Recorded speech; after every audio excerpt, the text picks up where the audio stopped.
Good morning students, welcome to G All India English Solution. Today we will discuss TGT practice set 5th.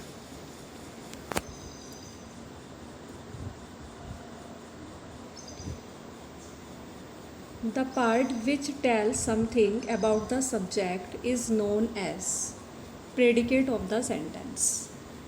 Part जो हमें subject के बारे में कुछ बताता है that is known as predicate of the sentence. Sentence का वो भाग कहलाता है, प्रेडिकेट कहलाता है, विधेय कहलाता है. प्रेडिकेट मीन्स होता है विधेय, तो प्रेडिकेट कहलाता है जो सब्जेक्ट के बारे में कुछ बताता है. Next sentence is next question is what is used instead of a noun. Noun की जगह पे क्या यूज़ किया जाता है, तो that is pronoun. Next question is an adjective is a word which qualifies. एक एडजेक्टिव एक ऐसा वर्ड होता है जो क्वालिफाई करता है नाउन को या प्रनाउन को. Next question is what is used to add something to meaning of a noun. Answer for adjective कि what is used to add something to the meaning of a noun, कि एक noun के अर्थ में कुछ add करने के लिए क्या यूज़ किया जाता है, तो that is adjective. Next question is what is used to add something to the meaning of a verb and adjective और अनदर एडवर्ब इज एडवर्ब. कि वर्ब एडजेक्टिव और अनदर एडवर्ब के अर्थ में कुछ ऐड करने के लिए क्या यूज़ किया जाता है, तो दैट इज़ एडवर्ब. तो एडवर्ब क्या होता है, जो मॉडिफाई करता है. An adverb is a verb that modify a verb, adjective और अनदर एडवर्ब. ये किसे मॉडिफाई करता है, वर्ब को भी, एडजेक्टिव को भी और अनदर एडवर्ब को भी. Next question is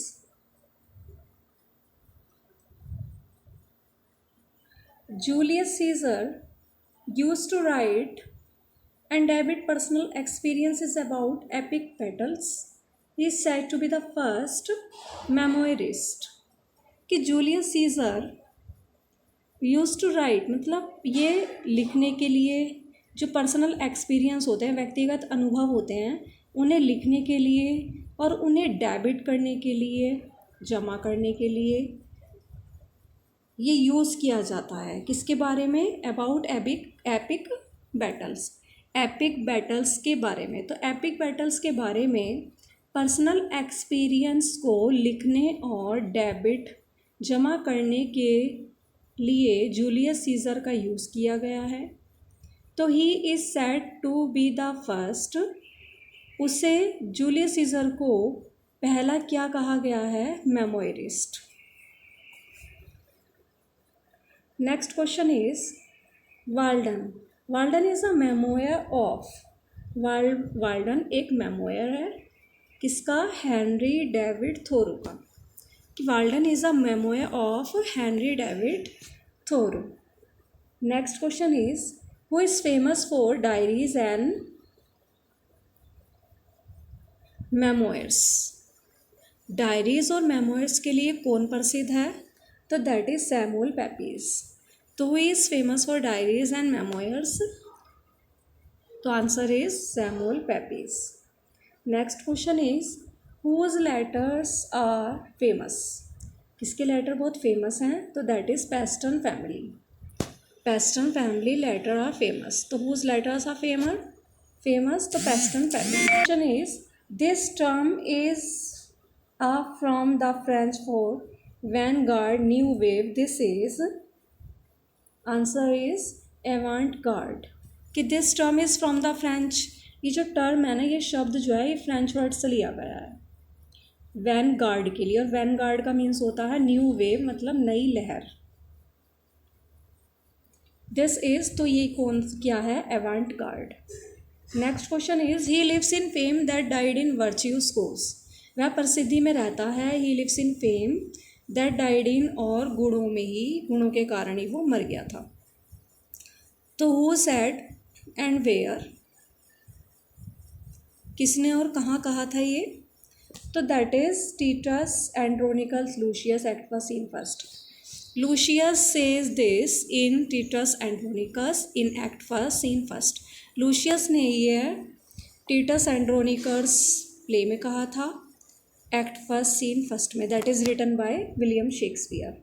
next question is, even those who read no Shakespeare is still unconsciously guided by him, for his thought and expression have so pervaded our life and literature that it is impossible so long as one speak the English language to escape his influence. Who said?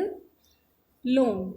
तो ये लोंग ने कहा है कि even those who read no Shakespeare, यहाँ तक कि जिन्होंने शेक्सपियर नहीं पढ़ा है वो फिर भी उसके द्वारा गाइड होते हैं. कैसे गाइड होते हैं? अनकॉन्शियसली, चेतना से नहीं, अवचेतना से वो गाइड किए जाते हैं, क्योंकि हिज थॉट, उसके जो विचार होते हैं, मीन्स जिससे शेक्सपियर के विचार और उसका जो एक्सप्रेशन, उसका जो भाव है वो हमारे जीवन पे और हमारे साहित्य लिटरेचर पे इतना छा जाता है कि दैट इट इज़ इम्पॉसिबल, कि ये बहुत ज़्यादा असंभव होता है कि so long as one speak the English language, यदि कोई इंग्लिश लैंग्वेज बोलता है तो वो इसके प्रभाव से बचकर नहीं रह सकता, कि उसका प्रभाव पड़ेगा ही पड़ेगा. तो who said this? Long. Who published the first life of Shakespeare in 1709? तो आंसर इज निकोलस रो. किसने पब्लिश किया है first life of Shakespeare in 1709? तो ये किया है निकोलस रो ने. Next question is, who attacked Shakespeare in a pamphlet called? किसने शेक्सपियर पे ये कमेंट किया है एक पैम्पलेट में कि अ groat's worth of wit bought with a million of repentance? तो आंसर इज रॉबर्ट ग्रीन. कि who attacked Shakespeare in a pamphlet called a groat's worth of wit bought with a million of repentance? Robert Greene. कि Shakespeare पर किसने अपनी एक pamphlet में ये कहकर उसको करा है कि देखो, अ groat's worth of wit, this is a idiom, एक ये मुहावरा है, ईडियम है. तो इसका मीन्स होता है कि जिसे ज़्यादा समझ नहीं होती, कम समझ होती, कम बुद्धि वाला होता है, तो दैट इज़ ग्रोट्स वर्थ ऑफ विट. तो बहुत ज़्यादा लाखों पछतावे के बाद उसे थोड़ा सा मूल्य दे करके, थोड़े से मूल्य में ही उसने बुद्धि खरीद ली. मतलब उसे बहुत कम समझ थी, बहुत पछतावे के बाद उसे बहुत ज़्यादा कम क्या मिली है? उससे बुद्धि मिली है, विट मिली है. तो who said this? Robert Greene. इन्होंने विलियम शेक्सपियर के बारे में कहा है, क्योंकि रॉबर्ट ग्रीन का ये मानना था, क्योंकि उन्होंने जो वर्क है ना दूसरों के ही, मीन्स दूसरों से ही लिया है इन्होंने, ज़्यादातर जो इनका वर्क है दूसरों से ही ले लेके इन्होंने, मतलब चुरा करके, साहित्यिक चोर भी कहा जाता है इन्हें, विलियम शेक्सपियर को. तो दूसरों के वर्क से ही इन्होंने अपने प्ले लिखे हैं, उनसे ही सोर्स उन्होंने लिया है. तो इसलिए इन्होंने इसे अपस्टार्ट क्रो भी बोला है, इसीलिए रॉबर्ट ग्रीन ने. तो कह रहे हैं कि बहुत लाखों बार पछतावे के बाद और बहुत कम पैसे में थोड़ी सी बुद्धि इन्होंने खरीदी, मतलब बहुत पछतावा करा तब उन्हें बहुत जा करके बहुत थोड़ी ही बुद्धि मिली है, बहुत कम समझ मिली है. तो कहने का मीन्स उनके अपने अंदर तो समझ आने, विलियम शेक्सपियर के अंदर जो दूसरों का वर्क था उसमें से उन्होंने लिया और वो लिख दिया. तो उन्होंने अपनी समझ से कुछ नहीं लिखा, क्योंकि उनके अंदर बुद्धि नहीं थी. तो ये अटैक किया था, एक तरह से एक अटैक ही करा है शेक्सपियर पर एक पैम्पलेट में. ठीक है, तो क्या कहा है? अ groat's worth of wit bought with a million of repentance. Who said this? Robert Greene. Next question is, I loved the man and do honor his memory on this side idolatry as much as any. He was indeed honest of an open and free nature. Who said? Ben Jonson. कि I love the man, मैं उस व्यक्ति को प्रेम करता था, and do honour is memory, और उसकी मेमोरी का सम्मान करता हूँ. ऑन दिस साइड आइडोलेट्री, क्योंकि उसके आदर्शों के कारण, आइडोलेट्री के कारण. उसके आइडोलेट्री के कारण मैं उसकी स्मृति का सम्मान करता हूँ और उस व्यक्ति से प्रेम करता हूँ। एज मच एज एनी, जितना मैं कर सकता हूँ, जितना ज़्यादा मैं कर सकता हूँ। तो ही वॉज इंडीड ऑनेस्ट, वह वास्तव में ईमानदार था, खुले और स्वतंत्र विचारों का था। तो who said this? Ben Jonson. Ben Jonson ने ये कहा है। Next question is I wandered lonely as a cloud. Whose line is this? तो answer is Wordsworth. I wandered lonely as a cloud, मैं एक बादल की तरह इधर उधर भटक रहा था। तो ये लाइन किसकी है? तो ये लाइन लिखी है वर्ड्सवर्थ ने। Next question is 10,000 saw I at a glance, कि मैंने एक ही दृष्टि में, ग्लैंस मीन्स दृष्टि, मैंने एक ही दृष्टि में 10,000 देख लिए हैं। 10,000 क्या देख लिए हैं? 10,000 saw I at a glance daffodils देख लिए हैं। तो 10,000 फूल तो कोई देख नहीं पाएगा, डैफोडिल्स एक ही दृष्टि में। तो hyperbole is used in this line, और you can say exaggeration. Hyperbole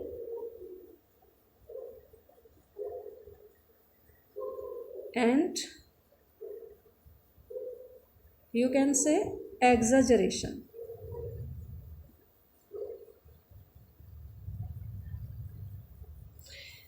तो ये कह रहे हैं 10,000 आई एट ए ग्लांस, कि मैंने 10,000 एक ही दृष्टि में देख लिए। तो ये डैफोडिल्स में बोले हैं, और ये पोएम किसने लिखी है? Daffodils is a poem composed by William Wordsworth ने ये पोएम लिखी है। Next question is Proteus is Greek sea God.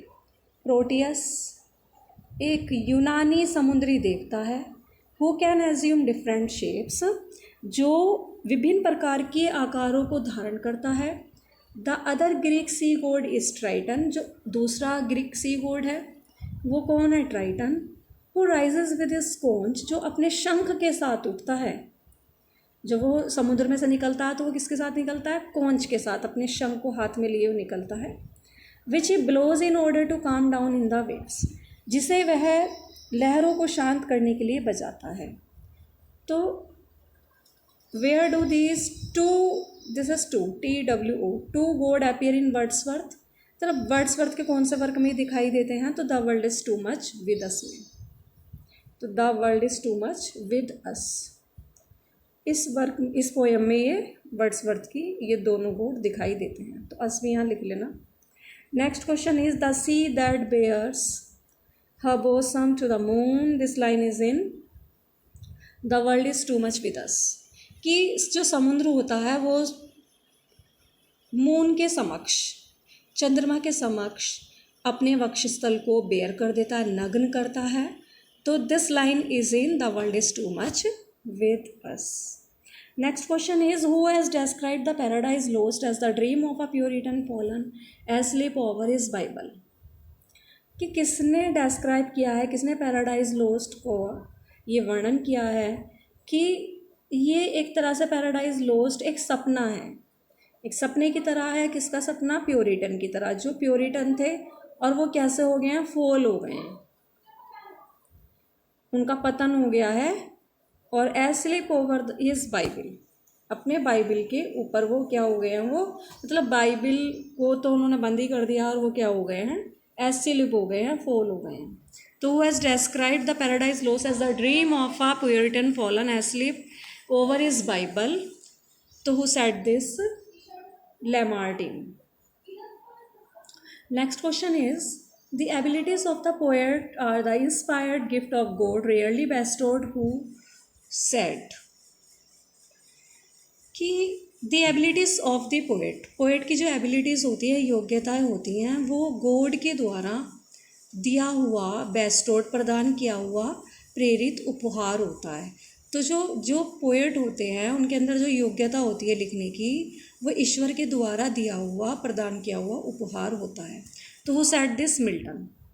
Next question is how sweet is divine philosophy not harsh and grabbed as dull fools suppose but sweet as is Apollo's lute. कि how sweet is divine philosophy not harsh and grabbed as dull fools suppose but sweet as is Apollo's lute. कि divine philosophy कितनी sweet होती है, ये harsh नहीं होती है, it is not harsh and grabbed, ये रूखी सी भी नहीं होती है, कठोर नहीं होती है, जितना कि उसे डल और फूल्स जो होते हैं, मूर्ख लोग जितना उसे समझते हैं ना, हार्श और ग्रैब्ड, लेकिन ये हार्श और ग्रैब्ड नहीं होती डिवाइन फिलोसफी। ये कैसी होती है? बट स्वीट, बल्कि ये स्वीट होती है। कैसी? एज इज़ अपोलोस ल्यूट, जैसे कि अपोलो की ल्यूट होती है ना, अपोलो की वीणा, इसी तरीके से जो डिवाइन फिलोसफी होती है वो अपोलो की वीणा की तरह मधुर होती है। तो ये लाइन बोली है मिल्टन ने कोमस में, मिल्टन की कोमस में ये लाइन मिलती है देखने को हमें। Next question is, when Milton road on the morning of Christ nativity his age was only 21। जब मिल्टन ने on the morning of Christ nativity लिखा था, ये इनका वर्क है, तो उनकी एज उस टाइम क्या थी? तो at the time he was only 21 years old. Next question is, restoration came in 1660, तो रेस्टोरेशन आया था 1660 में। Next question is, what was conferred upon Galsworthy in 1929, क्या मिला था 1929 में गाल्सवर्दी को? Order of merit. Next question is, the first play of Galsworthy is, first play कौन सा है गाल्सवर्दी का? तो वो है द सिल्वर बॉक्स, ये आया था 1906 में। और द मैन ऑफ प्रॉपर्टी ये आया था, ये भी सेम ही सन में आया था, द मैन ऑफ प्रॉपर्टी। तो this work is of John Galsworthy. The man of property ये भी 1906 में आया था, और द सिल्वर बॉक्स भी 1906 में आया था, लेकिन the silver box is a play of Galsworthy. On the other hand, the man of property is a novel of John Galsworthy that is appeared in 1906. Next question is, strife deals with the conflict between the capitalists and laborers. जो strife होता है वो किसके बीच इसमें conflict दिखाया जाता है, संघर्ष दिखाया जाता है? तो कैपिटलिस्ट एंड लेबरर्स के, पूंजीपति लोगों के और मजदूरों के बीच संघर्ष दिखाया जाता है। Next question is, which is the correct meaning of the idiom backed up? तो बैक्ड अप का मीनिंग क्या है? तो that is supported. Supported backed up का मीनिंग है, ये एक इडियम है बैक्ड अप, और इसका मीनिंग क्या बनेगा? सपोर्टेड, सपोर्ट करना।